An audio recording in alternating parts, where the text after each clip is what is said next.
पवित्र आध्यात्मिक संध्यार एही ओमकार गीतावाणी भूषण परिषदर समस्त भक्त पिपासु माने एक मन प्राण हृदय नहीं चातक पक्षी परी चाहि बसी शुभ मुहूर्त को सही शुभ मुहूर्त समय हो जाइछि।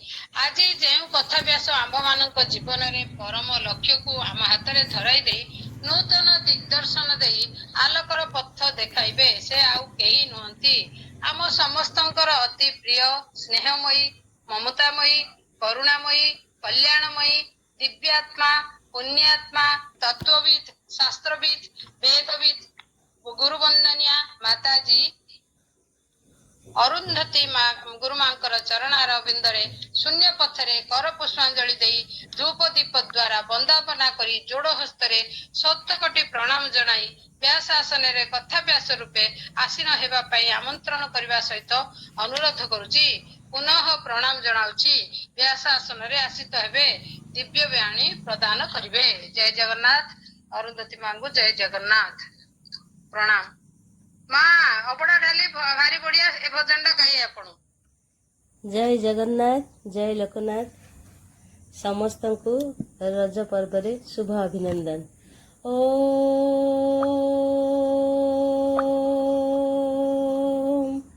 नमो भगवते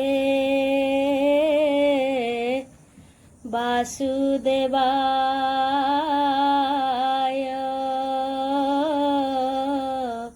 ओम नमो भगवते पुरुषोत्तमाय।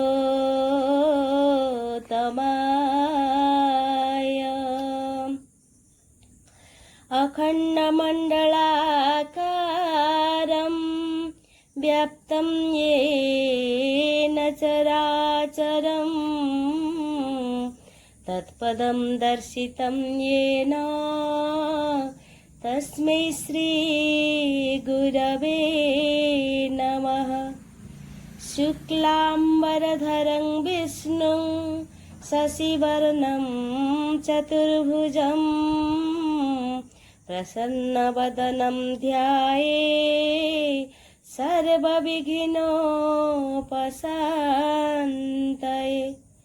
नारायणं नमस्कृत्यं नरं चैव नरोत्तमं देवीं सरस्वतीं चैव ततो जयमुदीरयेत्। व्यासं वसिष्ठनप्तारं शक्तेः पौत्रमकल्मषं पराशरात्मजं वन्दे सुकतातं तपोनिधिं। व्यासाय विष्णुरूपाय व्यासरूपाय विष्णवे नमो वै ब्रह्मविदये वसिष्ठाय नमो नमः। अचतुर्वदन ब्रह्मा द्विबाहुरपरो हरिः आभाललोचनः शम्भुर्भगवान् बादरायणम्। ॐ नमो भगवते वासुदेवाय।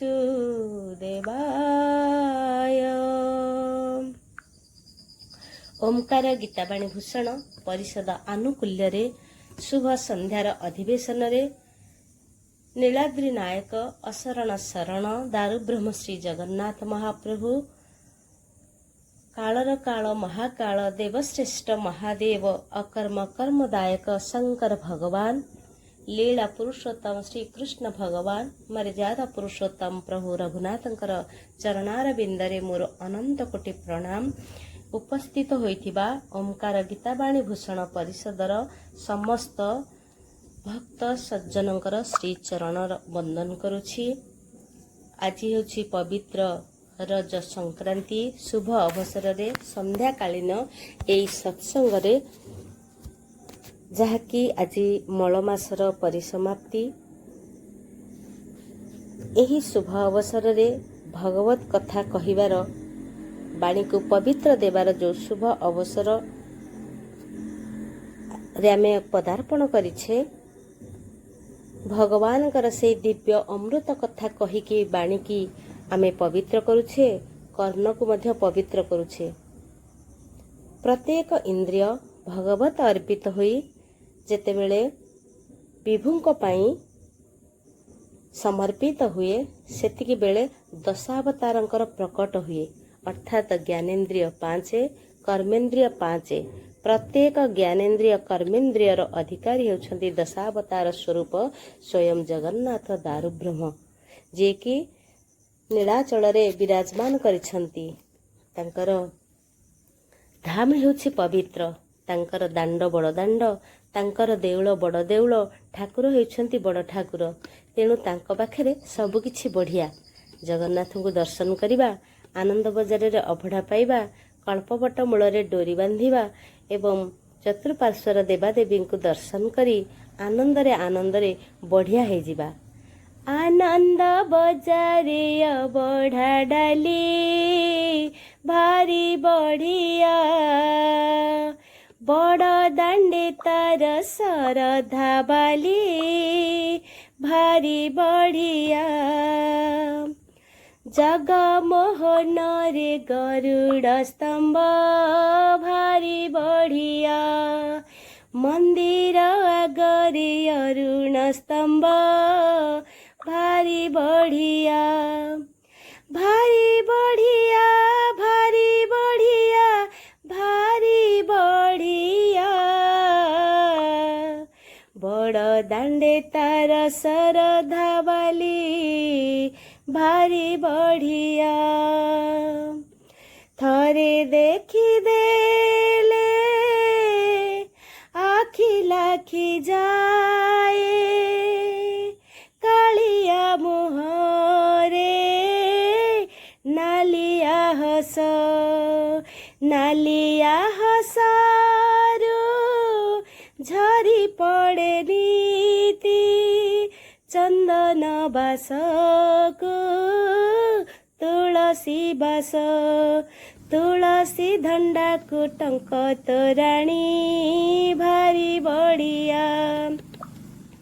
ବାଙ୍କ ଚାହାଣୀକୁ ତ୍ରିଭଙ୍ଗୀ ଠାଣି ଭାରି ବଢ଼ିଆ। କଳପ ବଟର ଅଳସ ଛାଇ ଭାରି ବଢ଼ିଆ। ଭଉଣୀ ସୁଭଦ୍ରା ବଳିଆ ଭାଇ ଭାରି ବଢ଼ିଆ।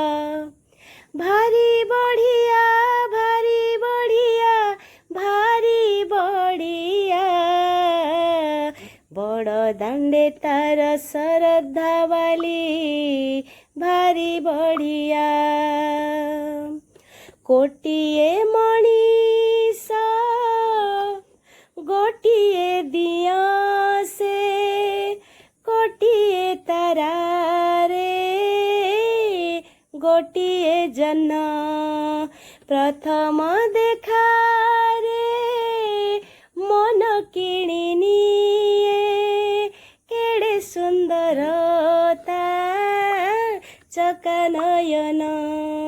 କଳା ବଦନକୁ ଚକା ନୟନ ଭାରି ବଢ଼ିଆ। ଜଗମୋହନରୁ ଦିଅ ଦର୍ଶନ ଭାରି ବଢ଼ିଆ। ନୀଳ ଚକ୍ରେ ତାର ନାଲିଆ ନେତ ଭାରି ବଢ଼ିଆ। ଆଷାଢ଼ ମାସରେ ଗୁଣ୍ଡିଚା ଜାତ ଭାରି ବଢ଼ିଆ। ଭାରି ବଢ଼ିଆ, ଭାରି ବଢ଼ିଆ, ଭାରି ବଢ଼ିଆ, ବଡ଼ ଦାଣ୍ଡେ ତାର ଶରଧା ବାଲି ଭାରି ବଢ଼ିଆ। बोल जगन्नाथ महाप्रभु की जय हो। जगन्नाथ महाप्रभु अपलक नयନରେ ଆମକୁ ଚାହିଁଛନ୍ତି ବୋଲି ଆମେ ଆନନ୍ଦରେ ସୁଖରେ କାଳାତିପାତ କରୁଛେ ତାଙ୍କର ଏଇ ବିଶ୍ୱ ବ୍ରହ୍ମାଣ୍ଡରେ। ଚଉବାହା ମିଲି ଆମକୁ ଅପେକ୍ଷା କରିଛନ୍ତି କୋଳାଗ୍ରତ କରିବା ପାଇଁ।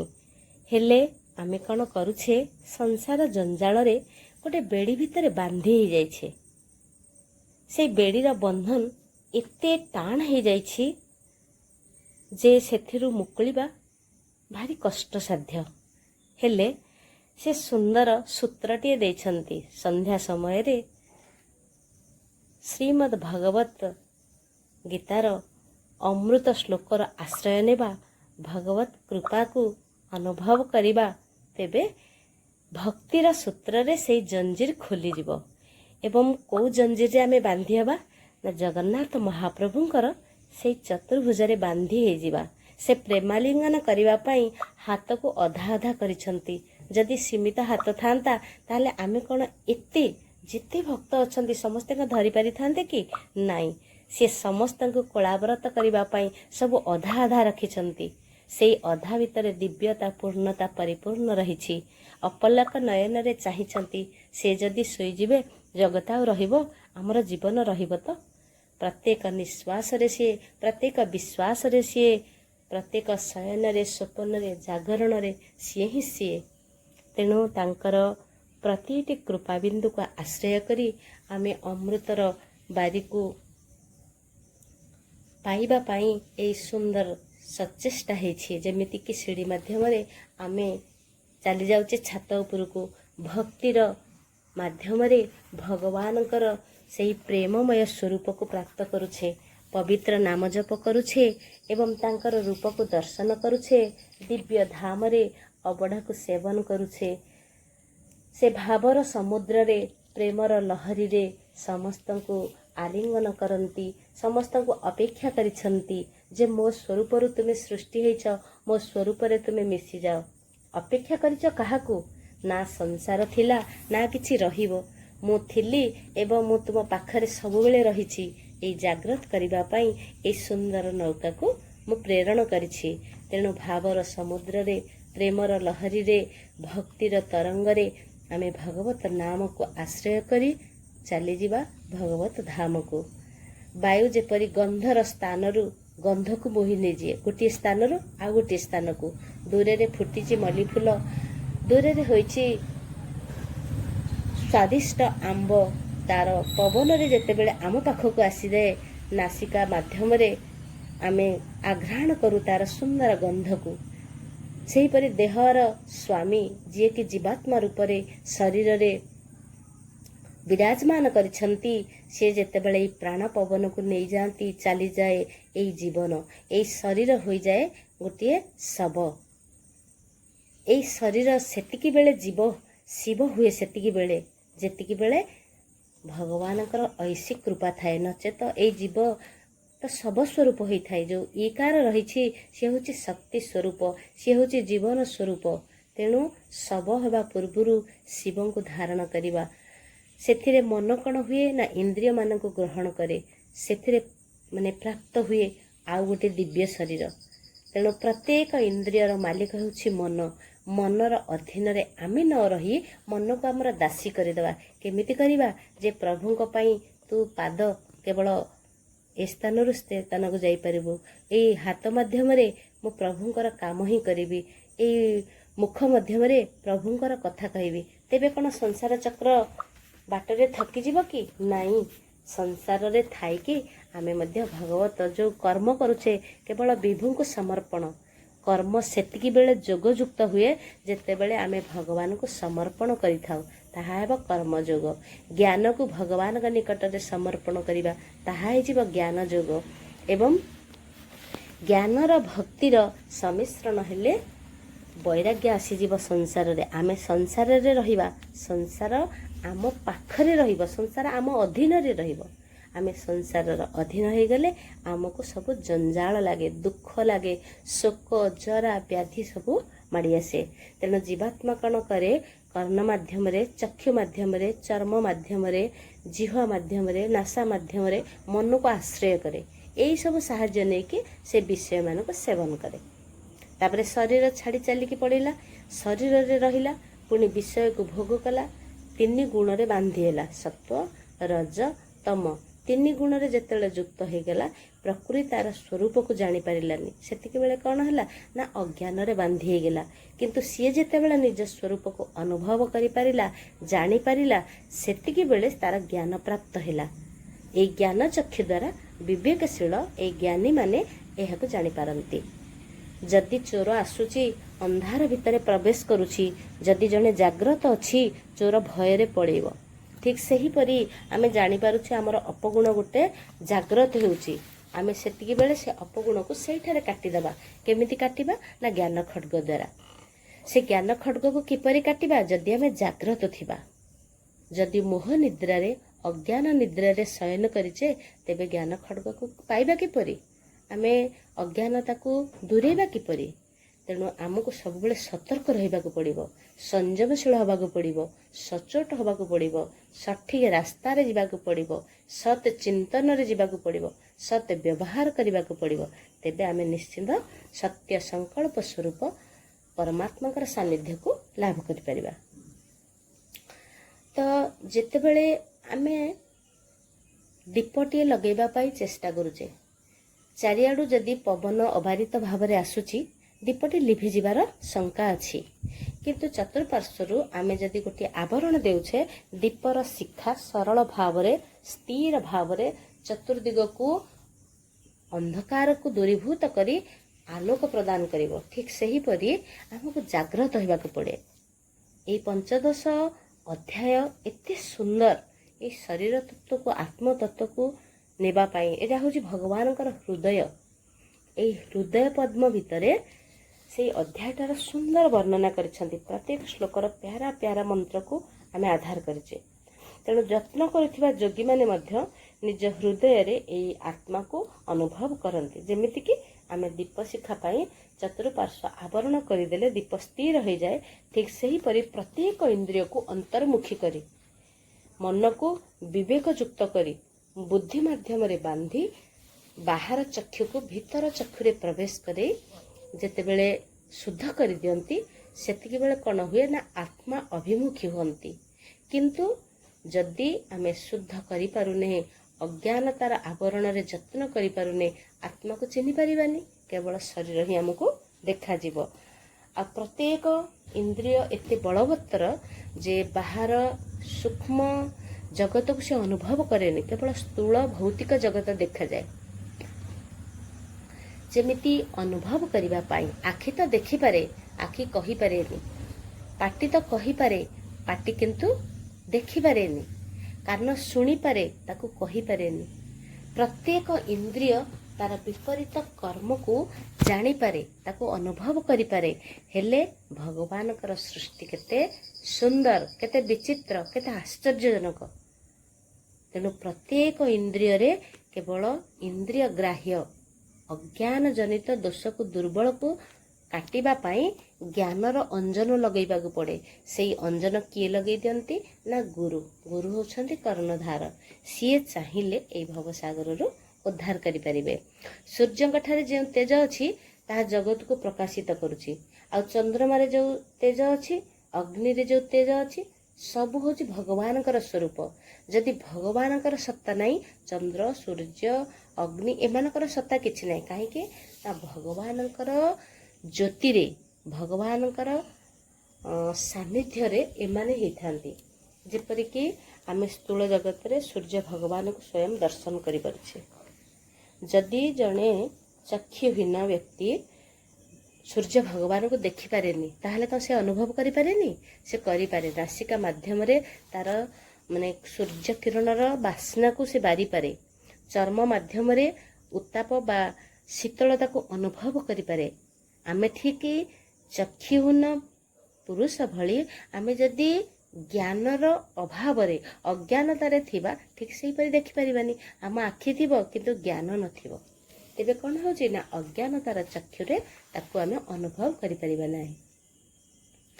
ଏବଂ ଭଗବାନ ନିଜେ କହୁଛନ୍ତି, ମୁଁ ନିଜେ ସୂର୍ଯ୍ୟ ତେଜ ଦେଉଛି, ମୁଁ ନିଜେ ଚନ୍ଦ୍ରମା ଜ୍ୟୋତ୍ସ୍ନା ଦେଉଛି, ମୁଁ ନିଜେ ଅଗ୍ନି ଦାହିକା ଶକ୍ତି ଦେଉଛି। କେବଳ ମୋ ତେଜରେ ଏମାନେ ସମ୍ମିଳିତ ହେଲେ ସଂସାରକୁ ଏମାନେ ସନ୍ତୁଳନ କରିପାରନ୍ତି। ମୁଁ ମଧ୍ୟ ପୃଥିବୀରେ ପ୍ରବେଶ କରେ ନିଜ ଶକ୍ତି ଦ୍ୱାରା। ପୃଥିବୀରେ ଯେତେବେଳେ ଚାରିଆଡ଼ ତାପ ଅଧିକ ହେଇଯାଉଛି ସେତିକି ବେଳେ ଜଳବିନ୍ଦୁର ସ୍ପର୍ଶରେ ପୃଥିବୀର ଗୋଟେ ବାସ୍ନା ଆସିଯାଏ। ଜୋର ଜୋରେ ବର୍ଷା ହେଲା, ତାର ଗୋଟେ ବାସ୍ନା ପଳେଇ ଆସିଯାଏ। ଯଦି ଜୋରେ ବର୍ଷା ହେଇଛି, ଖରା ତାକୁ ଆର୍ଦ୍ରତାକୁ ଟାଣିକି ନଉଥାଏ, ତାର ଗୋଟେ ସୁଗନ୍ଧ ମଧ୍ୟ ଆସିଯାଏ। সেই ସୁଗନ୍ଧ ଶକ୍ତିକୁ ଭଗବାନ ମଧ୍ୟ ପ୍ରେରଣ କରିଛନ୍ତି। ତେଣୁ ଜଳରେ ରସ ଶକ୍ତି, ଅଗ୍ନିରେ ଦାହିକା ଶକ୍ତି, ବାୟୁରେ ସ୍ପର୍ଶ ଶକ୍ତି, ଆକାଶରେ ଶବ୍ଦ ଶକ୍ତି ଏବଂ ଜିହ୍ୱାରେ ରସ ଶକ୍ତି ସମ୍ପୂର୍ଣ୍ଣ ଭାବରେ ପ୍ରତ୍ୟେକ ଇନ୍ଦ୍ରିୟରେ ସେ ଗୁପ୍ତ ଭାବରେ ରହିକିରି ଗୁପ୍ତ କାର୍ଯ୍ୟକୁ ସମାଧାନ କରୁଛନ୍ତି। ତାକୁ ଯେତେବେଳେ ଆମେ ଅନୁଭବ କରିବା, ଜ୍ଞାନ ମାଧ୍ୟମରେ ଚିନ୍ତନ କରିବା, ସେତେବେଳେ ଜାଣିପାରିବା। କିନ୍ତୁ ପ୍ରତ୍ୟେକ ଇନ୍ଦ୍ରିୟର ମାଲିକ ଆମେ ନିଜେ କହୁଛେ। ମୁଁ ସେଇଟା ଦେଖିଲି, ମୁଁ ସେଇଟା ଖାଇଲି, ମୁଁ ସେଇଟା କହିପାରିଲି। ସେତିକିବେଳେ ମୁଁ ଯୁକ୍ତ ହେଇଯାଉଛି, ସେତିକିବେଳେ ଭଗବାନ ଜାଣିଲେ ଏହା ପାଖରେ ଅଜ୍ଞାନତାର ଆବରଣ ଭରି ଯାଇଛି। ତେଣୁ ଅଜ୍ଞାନତାର ଅଞ୍ଜନକୁ ଜ୍ଞାନରେ ଆମେ ପ୍ରଲେପ ଦେଇ ଭକ୍ତିର ରସକୁ ଆସ୍ୱାଦନ କଲେ ଆମର ଜ୍ଞାନ ଅନୁଭବ ହେବ। ତାପରେ ବନସ୍ପତି ମାନେ ପୁଷ୍ଟ ହୁଅନ୍ତି କେମିତି ନା, ଚନ୍ଦ୍ରଙ୍କର ଯେଉଁ ଜ୍ୟୋତ୍ସ୍ନା ଶକ୍ତି ଆସେ, ଶୀତଳ ଶକ୍ତି ଆସେ, ସେତିକି ବେଳେ ଯେତେ ସବୁ ଔଷଧୀୟ ଗୁଳ୍ମଲତା ଅଛନ୍ତି ବା ସ୍ଥାବର ଜଙ୍ଗମ ପ୍ରତ୍ୟେକ ପ୍ରାଣୀ ଅଛନ୍ତି, ତାହାକୁ ନିଜେ ସ୍ୱୟଂ ଭଗବାନଙ୍କର ସ୍ୱରୂପରେ ଏକତ୍ରିତ କରିଥାନ୍ତି। ଆଉ ସକଳ ପ୍ରାଣୀଙ୍କ ଭିତରେ ଯେଉଁ ପ୍ରାଣ, ଅପାନ, ବ୍ୟାନ, ଉଦାନ, ସମାନ ଏହି ପଞ୍ଚ ପ୍ରାଣବାୟୁ ରହିଛନ୍ତି, এই ପଞ୍ଚପ୍ରାଣ ନିଶ୍ୱାସ ପ୍ରଶ୍ୱାସ ନେଉଛେ, ଛାଡ଼ୁଛେ, ପ୍ରତ୍ୟେକ ଇନ୍ଦ୍ରିୟର ସ୍ପନ୍ଦନ ହେଉଛି, ତାହା ହେଉଛି ମଧ୍ୟ ଭଗବାନଙ୍କର ଶକ୍ତି। ଆମର ଶକ୍ତି କିଛି ନୁହେଁ, ଆମକୁ କେବଳ ଖୋଳ କରିକି ପଠେଇଛନ୍ତି। ଖୋଳ ଭିତରେ ଖଡ୍ଗ ଯେପରି ଠିକ୍ ଚିକ୍ ଚିକ୍ କରିକି ଥାଏ, ଠିକ୍ ସେହିପରି ଅନ୍ତର ଭିତରେ ଆତ୍ମସ୍ୱରୂପ ଜ୍ୟୋତି ସ୍ୱରୂପ ଭଗବାନ ବିରାଜମାନ କରିଛନ୍ତି ବୋଲି ଏଇ ସ୍ଥୂଳ ଜଗତର, ଏଇ ଭୌତିକ ଜଗତର ଦର୍ଶନ ଆମେ କରିପାରୁଛେ। ସେ କେବଳ ଅନ୍ତର ଭିତରେ ଅଛନ୍ତି ବୋଲି ଆମେ ତାଙ୍କୁ ଅନୁଭବ କରିପାରୁଛେ। ତେଣୁ ଆମର ଖାଦ୍ୟ 4 ପ୍ରକାର ରହିଛି, ଚର୍ବ୍ୟ, ଚେଷ୍ୟ, ଲେହ୍ୟ, ପେୟ। କେମିତି ନା, ଆମେ ଚୋବେଇ ଚୋବେଇ ଖାଉଛେ, ଚୁଚୁମି ଚୁଚୁମି ଖାଉଛେ, ଚାଟି ଚାଟିକି ଖାଉଛେ, ପିଇ ପିଇକି ଖାଉଛେ। এই 4 ପ୍ରକାର ଖାଦ୍ୟକୁ ଯିଏ ଜୀର୍ଣ୍ଣ କରେ, ସେ ହେଉଛନ୍ତି ସ୍ୱୟଂ ଭଗବାନ। ଆମେ ଖାଇପାରିବା, ହଜମ କରିବାର ଶକ୍ତି ଆମ ପାଖରେ ନାହିଁ। ଅଗ୍ନିମାନ୍ଦ୍ୟ ଯଦି ହେଇଯାଇଛି, ତେବେ ଖାଦ୍ୟ ହଜମ ହୋଇପାରେନି। ଖାଦ୍ୟ ହଜମ ନହେଲେ କ'ଣ ହୁଏ, ଆମକୁ ଭୋକ ଲାଗେନି, ବିଭିନ୍ନ ପେଟ ବେମାର ଆସିଯାଏ। ତେଣୁ ପ୍ରତ୍ୟେକ କର୍ମକୁ ଯଦି ଆମେ ଅନୁଭବ କରିବା, ତେବେ ଆମେ ଭଗବାନର ସତ୍ତାକୁ ଉପଲବ୍ଧି କରିପାରିବା। ଯଦି ସାଧାରଣ ଜୀବନଯାପନ କରିବା, ଏହି ଉପଲବ୍ଧି କରିପାରିବାନି ବା ଏହି ଉପଲବ୍ଧିର ଆବଶ୍ୟକ ପଡ଼ିବନି। ତେଣୁ ଜାଗ୍ରତ ହେବା ପାଇଁ ଏହି ସତ୍ସଙ୍ଗ, ସତ୍ ସ୍ୱାଧ୍ୟାୟ, ସତ୍ ଶାସ୍ତ୍ରର ଅନୁକରଣ ଆମକୁ କରିବାକୁ ପଡ଼େ। ଯାହାକି ପୂର୍ବ ଶ୍ଲୋକରେ କହିଲେ, ଅହଂ ବୈଶ୍ୱାନରୋ ଭୂତ୍ୱା ପ୍ରାଣିନାଂ ଦେହମାଶ୍ରିତଃ ପ୍ରାଣପାନ ସମାୟିକୃତଃ ପଚାମ୍ୟନ୍ନଂ ଚତୁର୍ବିଧଂ। ମୁଁ 4 ପ୍ରକାର ଖାଦ୍ୟକୁ ମୁଁ ନିଜେ କ'ଣ କରୁଛି ନା, ପ୍ରାଣୀମାନଙ୍କ ଦେହରେ ଥାଇକି ତାକୁ ଏକାଠି ମୁଁ ହିଁ କରିପାରୁଛି। ଚର୍ବ୍ୟ ଚେଷ୍ୟ ଲେହ୍ୟ ପେୟ, 4 ପ୍ରକାର ଖାଦ୍ୟ ପେୟ, ପ୍ରାଣାପାନର ସାହାଯ୍ୟରେ ଜୀର୍ଣ୍ଣ ମୁଁ କରଇ ଉଦରେ, ସମସ୍ତ ପ୍ରାଣୀ ହୃଦେ ମୁହିଁ ଜୀବ ସ୍ୱରୂପେ ବିରାଜଇ। ଯେ ସ୍ମରଣ ବିଷୟ ଜ୍ଞାନ, ମୋହର ହେତୁ ଏହା ଜାଣ, ମୋ ଠାରୁ କ୍ଷୟ ପ୍ରାପ୍ତ ହୋଇ ଜ୍ଞେୟ ମୁଁ ବେଦରେ ବୋলাই। ବେଦାନ୍ତ ଜ୍ଞାନ ଜାତ ମୁହିଁ, ବେଦାର୍ଥ ଜ୍ଞାନୀ ମୁଁ ଅଟଇ। ଆମେ ସାଧାରଣ ଅର୍ଥରେ ବୁଝିଗଲେ। ତେବେ ଆଜିର ଶ୍ଲୋକାଙ୍କର ଉପସ୍ଥାପନ କରିବା। ପୁରୁଷୋତ୍ତମ ଯୋଗ ଶ୍ରୀମଦ୍ ଭଗବତ ଗୀତାର 15 ଅଧ୍ୟାୟ ଏବଂ 15 ଶ୍ଲୋକରେ କୁହାଯାଇଛନ୍ତି, ସର୍ବସ୍ୟ ଚାହଂ ହୃଦି ସନ୍ନିବିଷ୍ଟୋ मतस्मृतिर्ज्ञानमापोहनं च वेदैश्च सर्वैरहमेव वेद्यो वेदान्तकृद्वेदविदेम चाहम् सर्वस्य चाहं हृदि सारनिविष्टो मतस्मृतिर्ज्ञानमापोहनं च वेदैश्च सर्वैरहमेव वेद्यो वेदान्तकृद्वेदविदेम चाहम् सर्वस्य च अहम समस्त जीवंकर एवं मु हृदय सन्निविष्ट हृदय अवस्थित होई मतः स्मृति मोठारु स्मरण शक्ति बा स्मृति ज्ञानम अपोहनम ए ज्ञान एवं विस्मृति ही वेदेई वेद द्वारा च सर्वे ता सहित से वेद द्वारा मध्य समस्त बा सर्व अहम एव मु एवं निश्चित रूपरे वेद्यः अर्थात ज्ञातव्य वेदांतकृत वेदांतर प्रणेता वेदवित् अर्थात वेदज्ञ एव च निश्चित भावरे एवं अहम अर्थात मु प्रत्येक हृदय रे विराजमान करिछि मोठारे स्मृति अर्थात कोन स्मरण शक्ति एवं ज्ञान एवं विस्मृति मध्य आसे समस्त वेदरे मु होछि ज्ञातव्य विषय वास्तविक मु होछि वेदांतर प्रणेता मु होछि वेदज्ञ अर्थात मु ही वेद जाने एई श्लोकटीर सारांश आमे तो पढ़िले तेबे एको व्याख्या भाव रे आमे बुझिबा किपरि परमेश्वर परमात्मा रूपरे प्रत्येक हृदय रे विराजमान करिसंती तेणु तांको ठारु ही समस्त कर्मर आरंभ हुए केमिति जदि हृदय कमल अष्टदल प्रस्फुटित पद्म पाखुड़ा समस्ते चिंतन करंतु देखिबे केते आनंद आसीजिवो एई हृदय रे 8 गोटी पद्म पाखुड़ा प्रस्फुटित होईछि संपूर्ण भावरे फिका गोलापी कलर जहा कि पिंक कलर कहचे से पाखुड़ा रे केसर सब चकचक करूछि गोल्डन कलर से केसर उपरे विराजमान करिसंती स्वयं भगवान किपरि ना हृदय अंतर्जामी रूपरे अंतर रे अंतर्जामी से चित्तारे चिंतामणि एवं भावरे से भावग्राही ताको आमे जेमिति अनुभव करि परिबा जेमिति ताको जानि परिबा जेमिति ताको बुझी परिबा तेणु प्रत्येक जीव गत जन्म रे सब कथा भूली जाए वर्तमान आमे कौन थिले वर्तमान आगु को कौन हबो आमे सब भूली जाउछे काहे के भूली जाउछे ना परमेश्वर को निर्देश रे ए सब हुए किंतु परमेश्वर सब जानती ए प्रत्येक कर्मर साक्षी केवल भगवान तेणु जीव कौन करे ना तार पूर्व कर्म अनुसार से कर्म करि चले ताको ज्ञान दिया जाए तार स्मृति शक्ति बढ़े किंतु तार गत जन्म कथा से भूली जाए विस्मरण घटे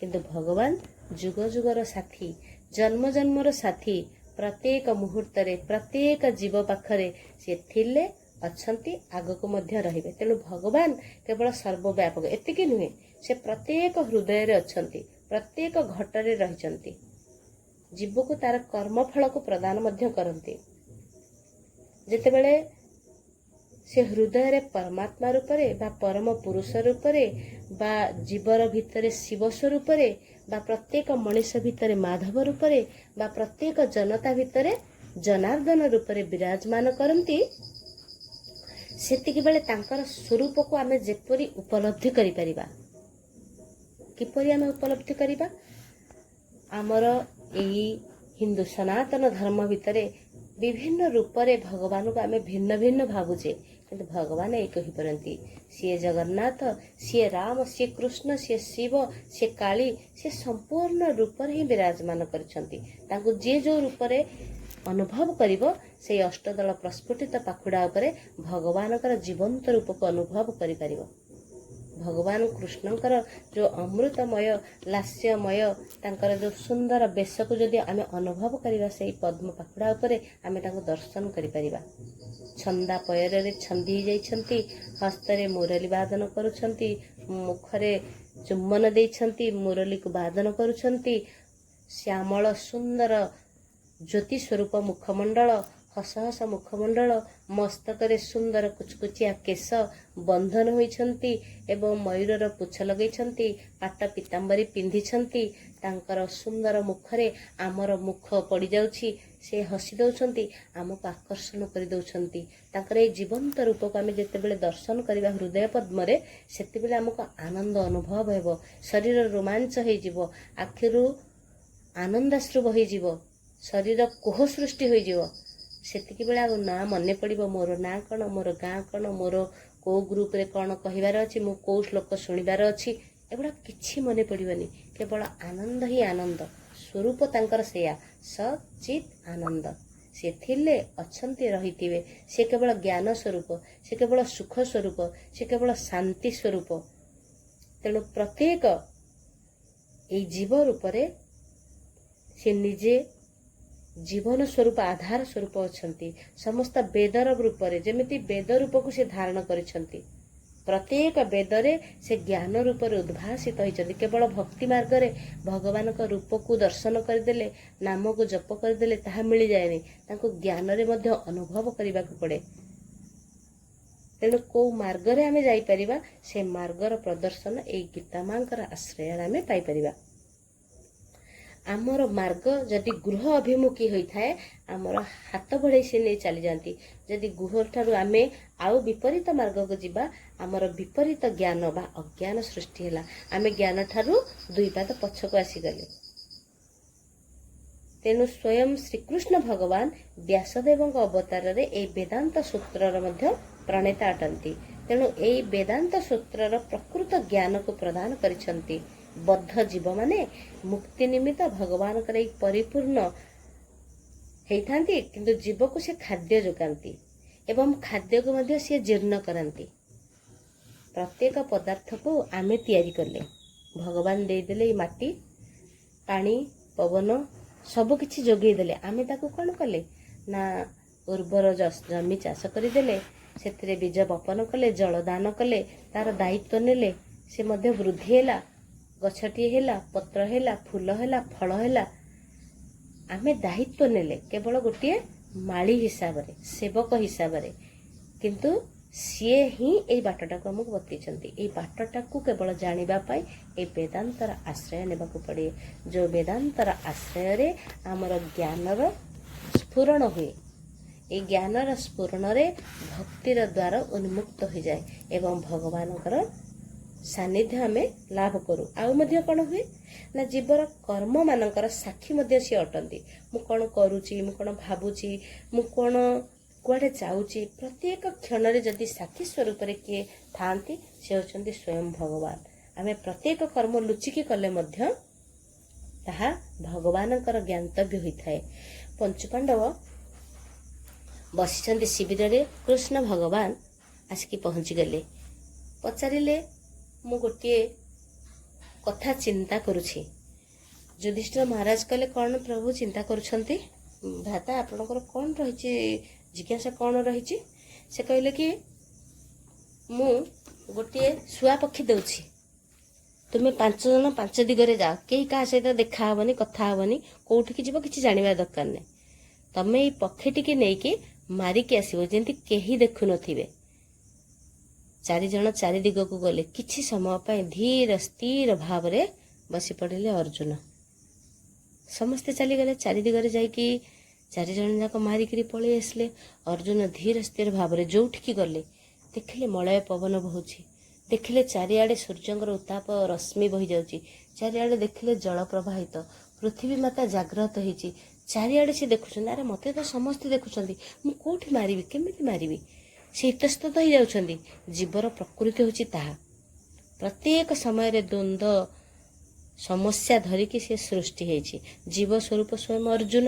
ତେଣୁ 4 ଜଣ ଯାକ ଯେତେବେଳେ ଫେରିକି ଆସିଗଲେ ଖୁସି ମନରେ, କୃଷ୍ଣ ଭଗବାନ ଦେଖୁଛନ୍ତି, ତୁମେ ମାରିଦେଲ? ହଁ ମାରିଦେଲୁ। କିଏ ଦେଖିଛନ୍ତି? କେହି ଦେଖିନାହାନ୍ତି। 4 ଜଣ ଯାଙ୍କର ସମସ୍ୱର ହେଲା। ଅର୍ଜୁନ କହିଲେ, ପ୍ରଭୁ ମୁଁ ଯୋଉଠି ମାରିବାକୁ ଯାଉଛି ସେଇଠି କିଏ ନା କିଏ ମୋତେ ଦେଖୁଛି। ଆରେ କିଏ ଦେଖୁଥିଲା? କେହି ତ କାହାକୁ ଦେଖିନ। ସେ କହିଲେ, ସୂର୍ଯ୍ୟ ଭଗବାନ ଦେଖୁଛନ୍ତି, ଚନ୍ଦ୍ର ଭଗବାନ ଦେଖୁଛନ୍ତି, ଆକାଶ ଦେଖୁଛି, ପୃଥିବୀ ଦେଖୁଛି, ଚନ୍ଦ୍ର ଦେଖୁଛି, ଗଛପତ୍ର ଦେଖୁଛନ୍ତି, ଏ ବାୟୁ ବହି ଯାଉଛି ଦେଖୁଛି, ପାହାଡ଼ ପର୍ବତ ନଦ ନଦୀ ସମସ୍ତେ ମୋତେ ଦେଖୁଛନ୍ତି, ମୁଁ ମାରିବି କୋଉଠି? ତାଙ୍କର ଜ୍ଞାନ ଉନ୍ମେଷ ହେଇଯାଇଛି। ଭଗବାନଙ୍କର ବିଭୂତି ଦର୍ଶନ କରିବା ପରେ ସେ ଅତ୍ର ତତ୍ର ସର୍ବତ୍ର ଭଗବାନଙ୍କୁ ବିରାଜମାନ ହେଉଥିବାର ଦେଖୁଛନ୍ତି। ତେଣୁ ସେ କ'ଣ କରିବେ? ପ୍ରଭୁଙ୍କୁ ଆଉ ଅନୁଭବ କରିପାରିଲେ। ସେ କହିଲେ, ଯିଏ ଜାଗ୍ରତ ଥାଏ ସେ ଜାଣିପାରେ, ଯିଏ ଚିର ନିଦ୍ରାରେ ଶୋଇଥାଏ, ଅଜ୍ଞାନତାର ଥାଏ, ସିଏ ଦର୍ଶନ କରିପାରେ। ତେଣୁ ପ୍ରତ୍ୟେକ ଜୀବର କର୍ମର ସାକ୍ଷୀ। ଗୋଟେ ନିହାତି ସତ୍ୟ ଘଟଣାଟିଏ। ତ ଅନେକ ଦିନ ତଳର କଥା, ଟ୍ରେନରେ ଯାଉଛନ୍ତି ଅନେକ ଯାତ୍ରୀ। ସେହି ସମୟରେ ଯାତ୍ରୀମାନେ ନିଜ ନିଜ ସ୍ଥାନରେ ବସିଛନ୍ତି, ନିଜ ନିଜର ଦ୍ରବ୍ୟ ପୋଷାକ ପରିଧାନକୁ ସବୁକିଛି ପାଖରେ ବି ରଖିଛନ୍ତି। 5 ଜଣ ଗୋଟେ ସିଟ୍ରେ ବସିଛନ୍ତି ଆଗ ପଛ ହେଇକି। ଜଣେ ଉଚ୍ଚ ଧନାଢ଼୍ୟ ବ୍ୟକ୍ତି ଆସିଲେ, ବିରାଟ ବଡ଼ ସୁନ୍ଦର ଆଟାଚଟେ ଧରିଛନ୍ତି। ସେଇ 5 ଜଣଙ୍କ ପାଖରେ ଇଏ ବସି ପଡ଼ିଲେ ଏବଂ ଆଟାଚଟି ରଖିଦେଲେ। କିଛି ସମୟ ପରେ ସେ ନିଜେ କଥା ହେଲେ ଯେ ମୁଁ ଟିକେ ବାହାରୁ ଯାଇକି ଆସୁଛି, ତମେ ଏଇଟାକୁ ଟିକେ ଜଗିଥା। ଯେ 5 ଜଣ ଯାକ କହିଲେ, 5 ଜଣ ଯାକ ଜଗିବେ। ତେଣୁ ଜଣକୁ ସିଏ ପାଖରେ ବସିକି କହିଲେ ତୁମେ ଆଟାଚର ଦାୟିତ୍ୱ ନେଇଥାଅ, ମୁଁ ଟିକେ ଏଇଠୁ ପାଣି ଆଣିକି ଆସୁଛି। ପାଖରେ ବସିଥିବା ବ୍ୟକ୍ତି ଜଣକ ହଁ କରିଦେଲେ। ସେ ଯେତେବେଳେ ଟ୍ରେନରୁ ଓହ୍ଲେଇ ପଡ଼ିଲେ, ସେ ରହିଗଲେ। ଇଏ 5 ଜଣ ଯାକ ଯାଉଛନ୍ତି। ଯେଉଁ ବ୍ୟକ୍ତିକି ସେ ଦାୟିତ୍ୱ ଦେଇକି ଆଟାଚ ଦେଇକି ଯାଇଥିଲେ ବସିଛନ୍ତି ସମସ୍ତେ। ଟିଟିଆଇ ଆସିଲେ। ଟିଟି ଯେତେବେଳେ ଆସୁଛନ୍ତି ପଚାରିଲେ, ତମେମାନେ ତ ସବୁ ଅଛ, ଏ ଆଟାଚ ରହୁଥିବା ବ୍ୟକ୍ତି କୁଆଡ଼େ ଗଲେ? ସେ କହିଲେ, ସେ ଏଇଠି ବାଟରେ ଯାଇଛନ୍ତି, ଏଇଠୁ ଟିକେ ଜଳ ଆଣିବେ କି ଫୋନରେ କଥା ହେବେ, ସେ ଦାୟିତ୍ୱ ଦେଇକି ଯାଇଛନ୍ତି, ଏଇଠି ଅଛନ୍ତି। ଖୋଜାଖୋଜି ଚାଲିଲା। ସେ ବ୍ୟକ୍ତିକୁ ଆଉ ଚିହ୍ନି ପାରିଲେନି, ଦେଖିପାରିଲେନି, କୌଣସି ବଗିରେ ବି ସେ ନାହାନ୍ତି। ପୁଣି ଗଲେ, ଦ୍ୱିତୀୟ ରାଉଣ୍ଡ ହେଲା ବେଳକୁ ସେ ଆସିନାହାନ୍ତି। କଥା କ'ଣ ପଚାରିଲେ, ଏଥିରେ କ'ଣ ଅଛି? ଆଜ୍ଞା ମୁଁ ଜାଣିନି। ନା ଏଇଟା ଖୋଲିବା? ନା ସିଏ ତ ନାହାନ୍ତି, ଆପଣ କାହିଁ ଖୋଲିବେ? ଆରେ ତମକୁ ଦାୟିତ୍ୱ ଦେଇଛନ୍ତି, ତମେ କାହିଁକି ରଖିବ? ସେ ବାରମ୍ବାର ମନା କଲେ। ଦ୍ୱିତୀୟ ମନରେ ଗୋଟେ ସନ୍ଦେହ ଜାତ ହେଲା, ଇଏ କାହିଁକି ମନା କରୁଛନ୍ତି? 4 ଜଣ ଲୋକ ଅଛନ୍ତି, ମନା କରୁନାହାନ୍ତି, ଇଏ କାହିଁ ମନା କରୁଛନ୍ତି? ତେଣୁ ସମସ୍ତେ ଏକାଠି ହେଇଗଲେ, ବାକ୍ସଟିକୁ ବା ଆଟାଚଟିକୁ ଖୋଲିଲେ। ଯାହା ଦେଖିଲେ ମନ ତାକୁ ଗ୍ରହଣ କରିପାରୁନି, ତାକୁ ହୃଦୟ ତାକୁ ସ୍ଥିର କରିପାରୁନି, ମନ ବି ଥୟ ହୋଇପାରୁନି। ସେ ଆଶ୍ଚର୍ଯ୍ୟଜନକ ଘଟଣାଟି କ'ଣ ଜାଣନ୍ତି?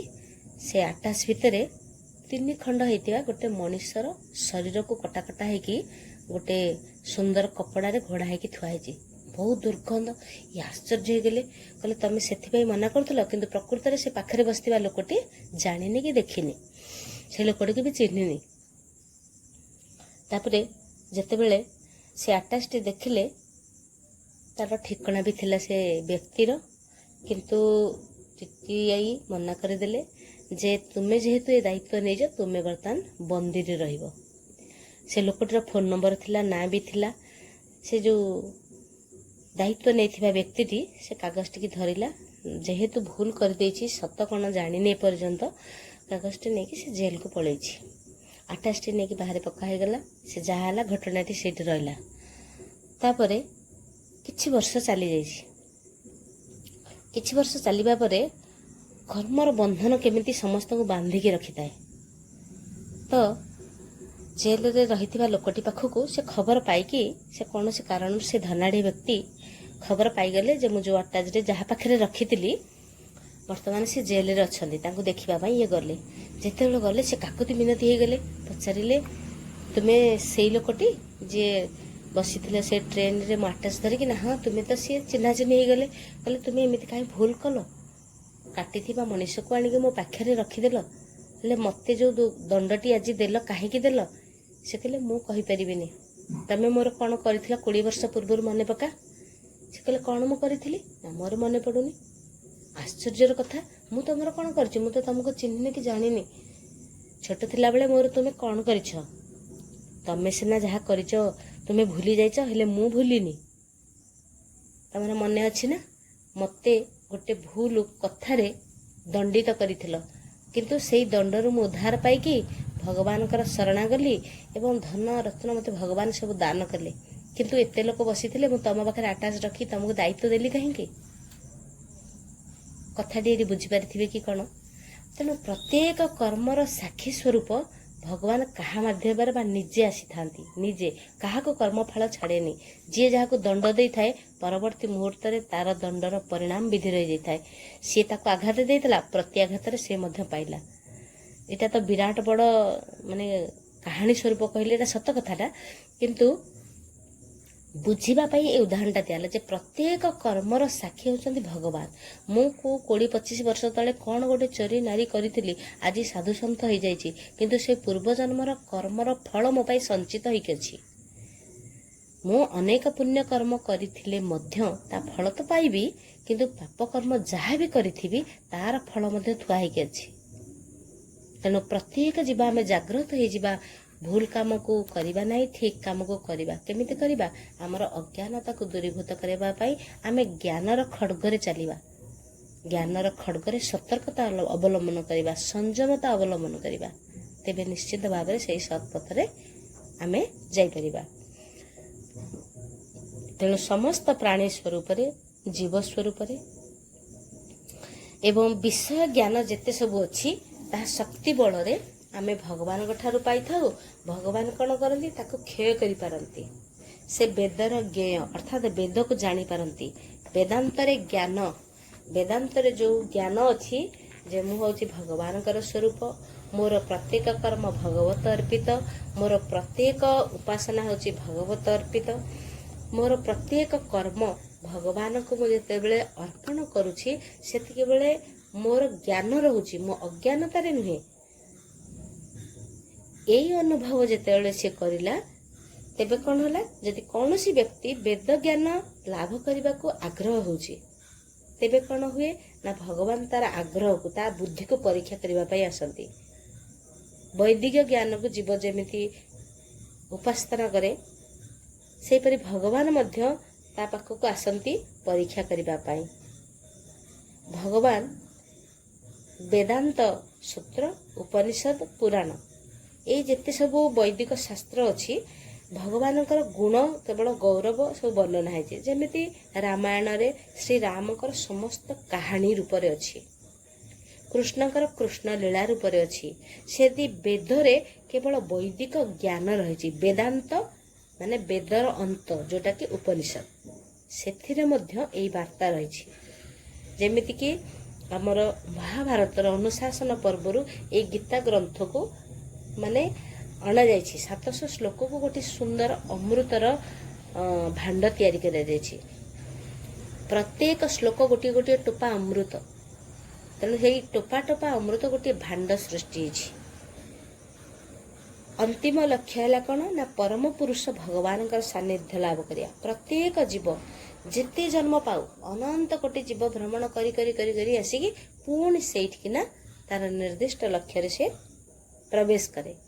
ଏବଂ ଯେତେବେଳେ ସେ ପ୍ରବେଶ କରେ, ସେତିକିବେଳେ ସେ ଭୁଲିଯାଏ, ହେଲେ ଭଗବାନ ସାକ୍ଷୀ ସ୍ୱରୂପ ରହିକି ତାର ପ୍ରତ୍ୟେକ କର୍ମର ଫଳ ଅନୁରୂପ ଭାବରେ ଦେଇଥାନ୍ତି। ତେଣୁ ବୈଦିକ ଶାସ୍ତ୍ରରେ ମଣିଷ କ'ଣ କରେ ନା ଅନେକ ସାଧନା କରେ, ବା ଅନେକ ସାଧନା ବିଷୟରେ ସେ ପଢ଼ିଥାଏ, ଶୁଣିଥାଏ ଯେ ଅନେକ ସିଦ୍ଧ ସାଧକ ମାନେ ଅଛନ୍ତି, ସାଧନା କରିକି ସିଦ୍ଧି ଲାଭ କରିଛନ୍ତି, ପ୍ରତ୍ୟେକ ବ୍ରତକୁ ପାଳନ କରିଛନ୍ତି। କିନ୍ତୁ ଭଗବାନଙ୍କ ସହିତ ସବୁରି ମୂଳରେ ସାଧନ। ତପସ୍ୟା କଲେ ଭଗବାନ, ପୂଜା ଉପାସନା କଲେ ଭଗବାନ, ନାମ ଜପ କଲେ ଭଗବାନ, ଯାଗଯଜ୍ଞ କଲେ ବି ଭଗବାନ। ପ୍ରତ୍ୟେକ ମୂଳରେ ଗୋଟିଏ। ଜଗନ୍ନାଥ ମହାପ୍ରଭୁଙ୍କର ଚାରି ଦିଗରେ, ପୂର୍ବ, ପଶ୍ଚିମ, ଉତ୍ତର, ଦକ୍ଷିଣ, ଚାରି ଦିଗରେ ଆମେ ଯାଇପାରିବା ଅବାଧ ଭାବରେ, କିନ୍ତୁ ପ୍ରବେଶ କରିବା ଗୋଟିଏ ଗୋଟିଏ ପଞ୍ଚମ ଦ୍ୱାରରେ, ଶ୍ରୀକ୍ଷେତ୍ରରେ ଜଗନ୍ନାଥ ମହାପ୍ରଭୁଙ୍କୁ ସାମ୍ନାସାମ୍ନି ଦର୍ଶନ କରିବା। ଚାରି ଦ୍ୱାର ସେଠି ଏକାଠି ହେଇଯିବ।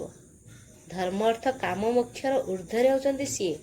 ସତ୍ୱରଜ ତମ ଗୁଣର ତ୍ରିଗୁଣାତୀତ ହେଉଛନ୍ତି ସିଏ। ଭୂତ, ଭବିଷ୍ୟ, ଭବିଷ୍ୟତ, ଏଇ ତ୍ରିକାଳର ଜ୍ଞାତା ହେଉଛନ୍ତି ଭଗବାନ। ସେ ଆହୁରି ଅଧିକ ଅବଲମ୍ବନ କରନ୍ତି। ଆମେ କିନ୍ତୁ କ'ଣ ନା ଏଇ ସତ୍ଵ ରଜ ତମ 3 ଗୁଣରେ ଅଛେ। ଆମେ ଏଇ 3 ଅବସ୍ଥାରେ ଅଛେ, ଜାଗ୍ରତ ଅଛେ, ସୁସୁପ୍ତ ଅଛେ ଏବଂ କାରଣ ଅବସ୍ଥାରେ ଅଛେ। ଆମେ ଶୋଇଛେ, ଜାଗ୍ରତ ବି ଅଛେ। ଯେତେବେଳେ ଗାଢ଼ ନିଦ୍ରାରେ ଶୋଇଛେ ସେତେବେଳେ ଆମର କୌଣସି ଶରୀରର ବା କୌଣସି ସଂସାରର କୌଣସି ଧ୍ୟାନ ଜ୍ଞାନ କିଛି ନଥାଏ। କାହିଁକି ନା ଆମେ ସେତେବେଳେ ଜଡ଼ ତତ୍ଵ ସହିତ ନିମଜ୍ଜିତ ଅଛେ। ତେଣୁ ଆମକୁ ଜ୍ଞାନର କ'ଣ କିଛି ପଥ ଜଣା ନାହିଁ। ତେଣୁ ଏଇ ଯେଉଁ ଅନ୍ତିମ ଲକ୍ଷ୍ୟ ହାସଲ କରିବା ଆମ କର୍ମ ପ୍ରେରଣା ଅଛି, ସାକ୍ଷୀ ସ୍ୱରୂପ ଜାଣିବା ପାଇଁ ଏକମାତ୍ର ସାକ୍ଷୀ ସ୍ୱରୂପ ହେଉଛନ୍ତି ସ୍ୱୟଂ ଭଗବାନ। ତେଣୁ ପରମ ପୁରୁଷ ଭଗବାନଙ୍କ ବ୍ୟତୀତ ଆଉ କିଛି ନାହିଁ। ତେଣୁ ଏହି ଶ୍ଲୋକର ବେଦର ଉଦ୍ଦେଶ୍ୟ କ'ଣ, ବେଦକୁ ବୁଝିବାର ଉପାୟ କ'ଣ, ବେଦର ଲକ୍ଷ୍ୟ କ'ଣ ଭଲ ଭାବରେ ଆମେ ବର୍ଣ୍ଣନା କଲେ। ଯେମିତିକି ଭଗବାନଙ୍କର ଏଇ ସାନ୍ନିଧ୍ୟ ଲାଭ କରିବା ପାଇଁ ବେदैश्च सर्वैरहमेव वेद्यो वेदांत कृद वेद विदेम चाहम। माने आमे जानले जे वेदर उद्देश्य कौन ना जानिमा, जाग्रत हेबा, साधन भजन करिबा, वेद को बुझिबार उपाय अवलंबन करिबा। आमको भक्ति मार्ग रे जिबा पड़िबो, ज्ञान अवलंबन करिबा को पड़िबो, वैराग्य खड़करे चलिबा को पड़िबो, व्रत उपवास नियम पालन करिबा को पड़िबो। ए वेदर लक्ष्य भल भाबरे। किंतु प्रत्येक कर्मर प्रत्येक जुगर एकमात्र भगवत प्राप्ति होचंदी भगवान। जहाँ भी आमे करिबा तार सारे रहउचंदी स्वयं भगवान। तेबे 16 नंबर श्लोक रे आमे आलोचना करिबा।